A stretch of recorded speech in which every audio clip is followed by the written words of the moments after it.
Akak-akak yang suka pakai simple tapi nak juga nampak classy, okey, dapatkan tudung Karissa. Okey, first kita sarung tudung. Okey, owning dia dah terus cantik terletak. Nampak tak? So, kita pinkan kat bawah ni. Okey, cantik sangat potongan owning dia. Sangat cantik. Okey, dia sampai sini. So, membuatkan muka akak-akak akan lebih nampak runcing. Okey, lebih nampak kurus. First, Hanis akan tarik tudung ni macam ni. Okey. Dan kita letak dekat belakang. Okey, lepas tu kita pinkan kiri dan kanan. Okey. So, yang lebihan ni, kita nak nampak juga belakang labuh. So, kita tarik macam ni. Okey.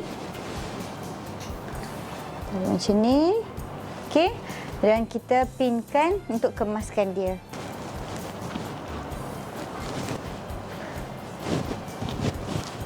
Cantik tak? So, kita akan nampak effortless cantik macam tu. Walaupun kita pakai tudung sarung bawal, tapi kita tetap menyerlah. So, akak-akak jangan lupa dapatkan tudung Karissa di AZ Clover. Sekarang, sebelum stok habis, tekan button di bawah.